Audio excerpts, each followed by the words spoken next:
Hello everybody, welcome on back to Comic Conquest. Today we're doing the light stick, Nightlight, our favorite show, Nightlight.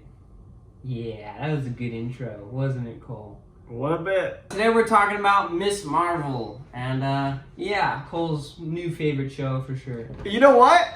I liked it more than I thought. Alright, so... There was... I mean, we could just get into it. Wait. So, clearly there are spoilers in this, but first I want to ask, would you recommend watching this show? This is the new thing. Genuinely... No spoilers. Genuinely, yes, 100%. Okay. Like, even for me, I was reluctant on the show, and if you're reluctant, just watch it. Like, it was really good. I told you the entire time, like, I don't know, it's kind of like hidden banger, but... It's a banger. Anyway, let's get into Ms.Marvel. Now, we're not going to go over every, crook and nanny. That's what it was. It was crook and nanny. Anyway, we're not going to do all that. We're just going to talk about the overall story, little big things. And first off, I'd like to say, the acting in this was superb. Yeah. And for a first time, first project ever, she killed it. She killed it. Yeah. Imani did so good, and when he told me, she just showed up for an audition. Yeah, she showed up to, an open casting call, I think, and they were just fucking hell. And you know what? Great. She fights for our rights, dog. She fights Kevin Feige. Calling him up and hey, yo, by the way. I don't know how many battles she's won, but she fights for the rights of the people. We'll just hop straight into it. Super of course, fun. It's we start off in high school with Kamala Khan, who's at my school. Was it? Cole's Academic Academy. Cole is in 2023. Cole apparently opens a high school in Jersey City. In Jersey City. I don't know about that choice, but you know what? It's your life. Yep. Anyway, we get this super cartoonish kind of high school, which was my only problem with the first episode. They're there's two teenagers just standing in front of Kamala's locker, and I was like, they would move. They would. Even as big of a dicks as they might be, they'd be like, oh. I mean, they use it story-wise, the next day she comes in, but I did the artistic, that was such a vibe, and the way they hid all the text in the back, they didn't shove it in your face. I love that stuff. Yeah.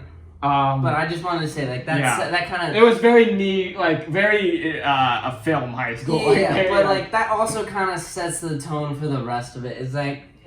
There's some over-the-top dramatic parts, and there's also real bad, and that I really enjoyed that. But first episode, we're going through the Bengal. The Bengal shows up, and Aisha's this what the fuck she do? I don't. After seeing what did happen, I'm like, why are we throwing shade? Yeah. What'd she do? Nothing. She died. She's Damn, bro. Way, Okay, but no, it's just Aisha's this great grandmother. And the Bengal, the Bengal unlocks her powers, and they're, what do they call them, the Jinn? Yeah, they're the Jinn or the clandestine. I thought it was gonna be the Bengal had Terrigen crystal in it, and it's harnessing, and then it breaks. It was right. It was right there because they were like, oh yeah, the Jinn are extraterrestrial beings. Oh, and I was like, we're doing it. Yeah. And then they were like. When they're we're interdimensional, and I'm like, here we go, boys, here we go, clandestine, huh? What? And then, dude, her powers were also they were literally little blue crystals she shot out. It was purple. Oh, yeah, but it was I'm actually, the more it went on, I was okay with it. Yeah, I mean, it just makes her unique when they introduce. Yeah, it's very different, and I mean at the end we kind of got it right with the You got the embiggen. Yeah. You get your classic big hands, and you know what? Good. She's just a little more flashy. Yeah, she's a little because she shines. Yeah. In that light. But yeah, no, she's going through it. She's a big Avengers fan. She's real life, apparently not the biggest Captain Marvel fan, which is the funniest part. Yeah. And then she wants to go to Avenge Con. Yeah, and then she goes to Avenge Con. As a cosplay connoisseur, they said something like they made it within like a certain amount of time, and I was like, no, you did not. Hey bro, he was airbrushing that shit. No, it wasn't. I was like, there's no way you airbrushed all of that, and that it's that. Anyway, it doesn't matter. I just posted a video, but like it was fun. We're going through it. We see how restrictive Kamala's parents really are, or at least her mom is, and then we probably got one of the most heartbreaking scenes. Her dad's such a vibe. Dad is so nice. And she crushes his dream, like his happiness. You might say, smashes. Smashed it. Oh, but like in that moment, I was like, oh. And yeah, this kind of leans more to like the other point of the show is like family. Yeah, but like the writing was actually really good for like you're doing the Dominic Toretto. Like the writing for the actual real world part of the show was so great. I love. Like the history of her family, and the partition, the Great Partition, and it was a great utilization of that. Of like real world history, and like they did that part so well. And this, well, then like I don't want to say they did the superhero part not as great, but it wasn't like my favorite. Yeah, I mean, and also I've been saying this a lot lately for Marvel projects. It felt independent but integrated. Of course, Kamala is a big fan of the Avengers, so you're going to have a lot of talk about the Avengers stuff. But still, it felt like you could watch this without watching Captain Marvel or the Avengers or like any. You didn't have to really watch anything. You could watch this by itself. Yeah. You could enjoy this show by itself, just like Moon Knight, just like. Moon Knight, just like Moon Knight, like Moon Knight and Moon Knight. But like that's what I'm saying. I'm liking that. We're starting to get what I've been talking about is more independence, but still in the world.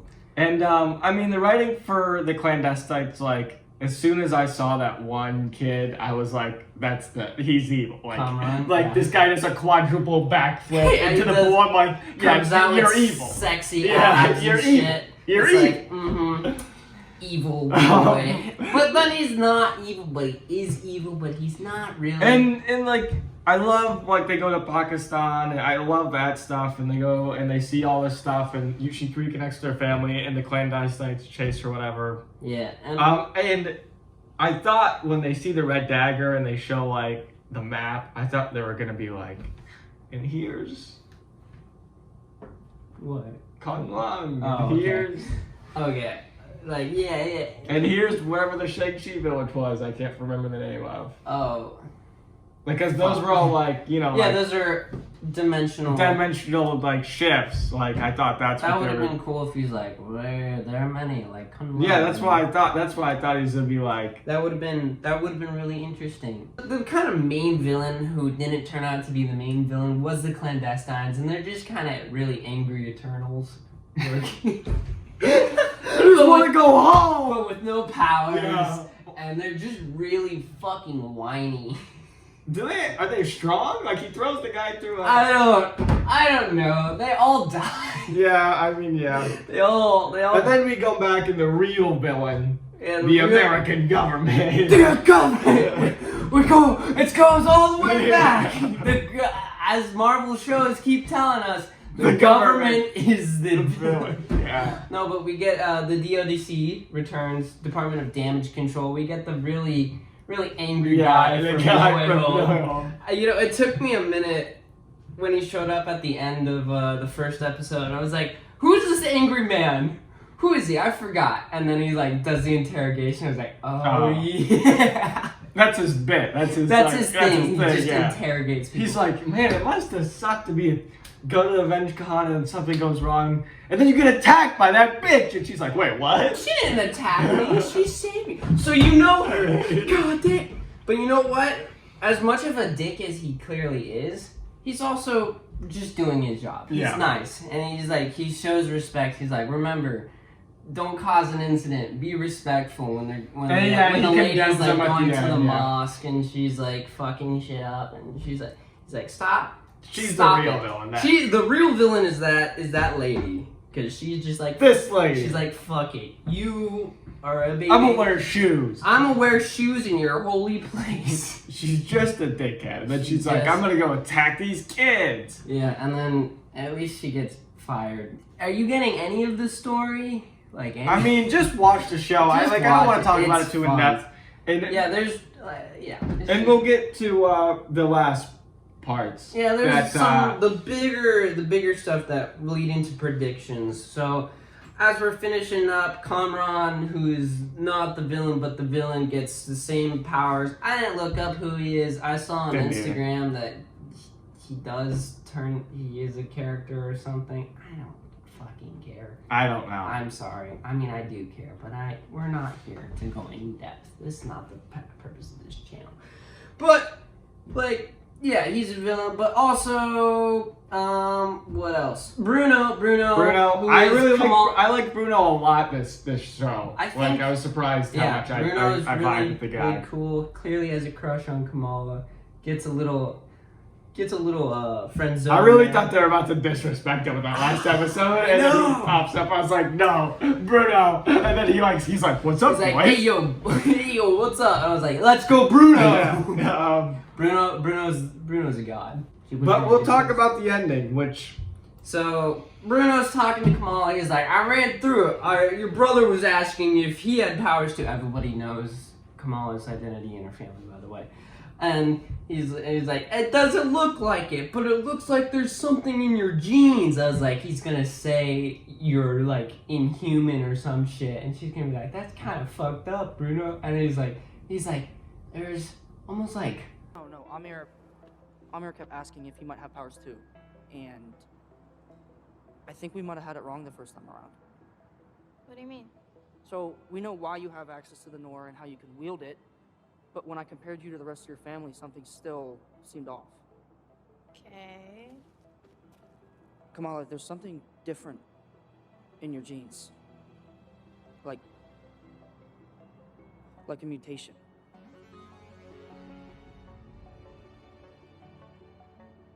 A mutation? And you get a little...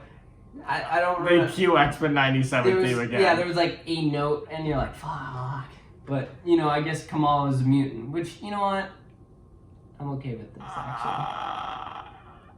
I'm okay with this. I'm like Kevin Feige, the biggest anti-Inhumans guy I've ever seen. We see Black Bolt for the first time, and he's like, look, his suit's nice. He comes in, you're like, he's about to scream, and then he like blows up his own brain, and you're like, this is our first vision of an Inhuman in there's also like, and then you're like one of the most popular Inhumans characters. You're like, here she comes. She's a mutant, bitch. And then you're like, actually, we're gonna make her the complete opposite of the Inhumans. Some would call the mutants their rivals. Like, yeah, but you know what? Again, I'm okay with this because X-Men are cooler.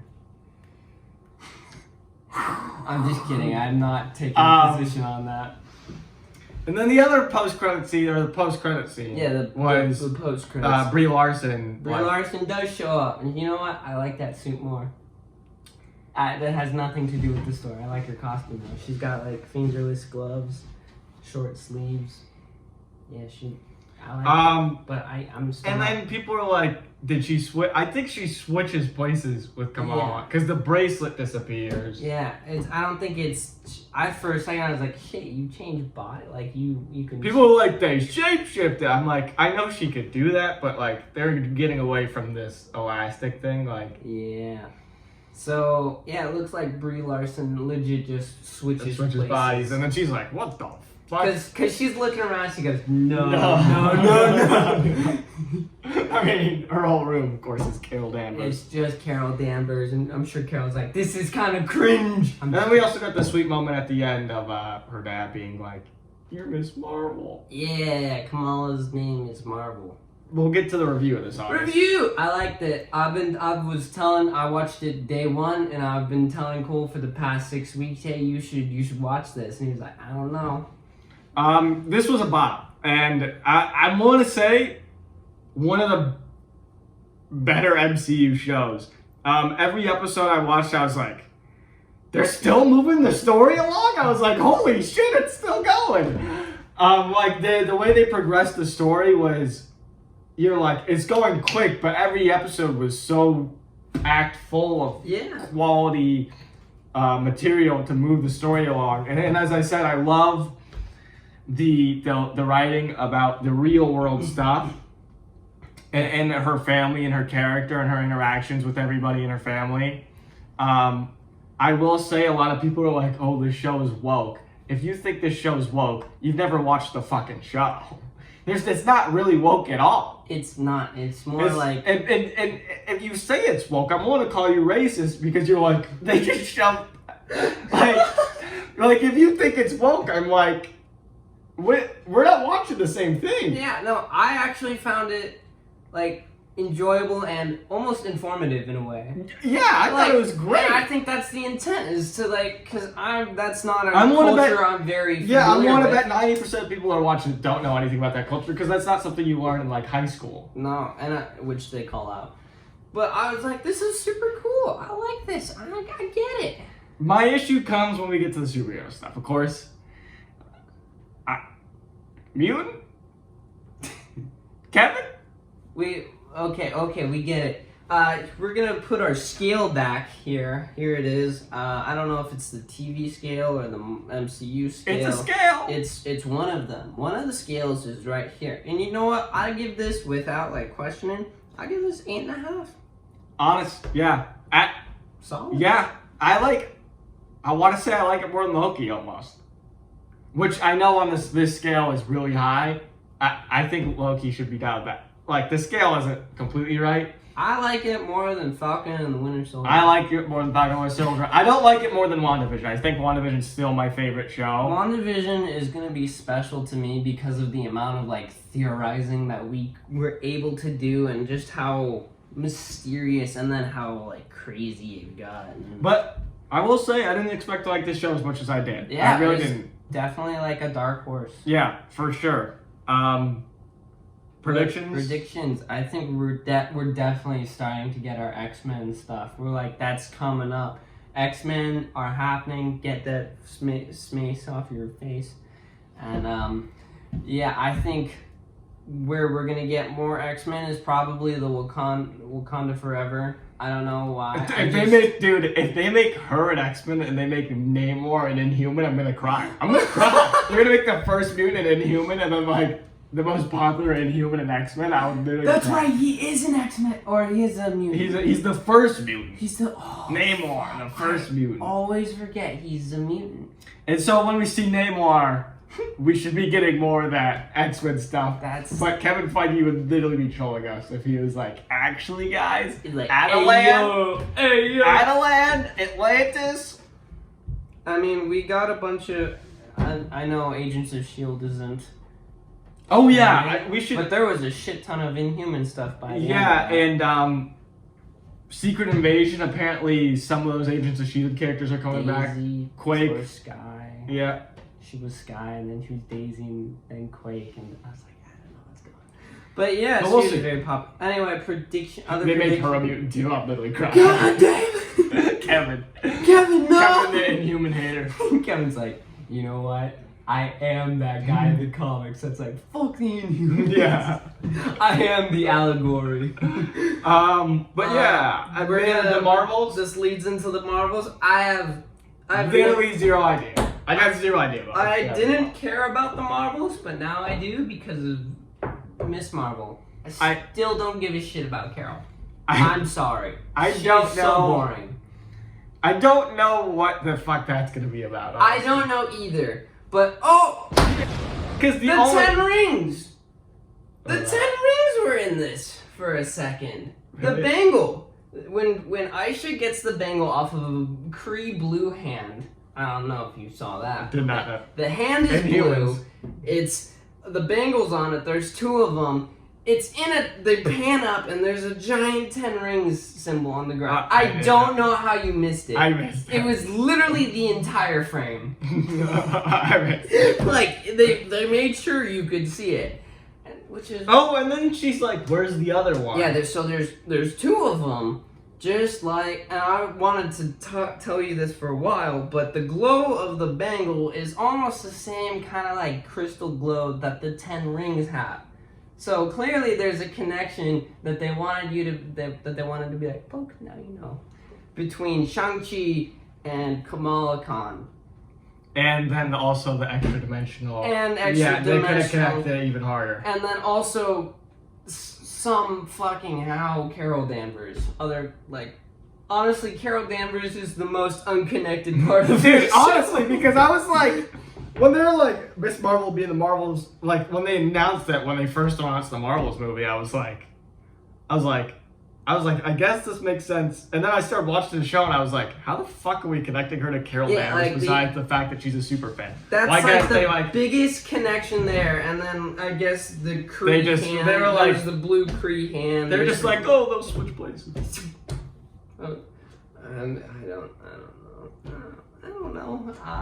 Anyway, that's. Fin Fang Foom, the villain for the Marvels? Yeah, let's go, Fin Fang Foom. That'd be Maybe interesting. this was like his braid. Yeah. His braids. While the rings that changed size were actually his rings. He wore them, and these were like his mustache. But yeah, that'd be funny. He's like, hey, my mustache! Will we see Shang-Chi in the Marvels then? I don't know. What? I don't know. It'd be crazy. Anyway, I think that's about it. Yeah. Go watch this if you haven't. I mean, we didn't give a whole lot away of story points, so I think you could still walk into this and have a good time. But that's about it. Like, comment, subscribe. Well, yeah, and remember, please subscribe. We need it. Yeah.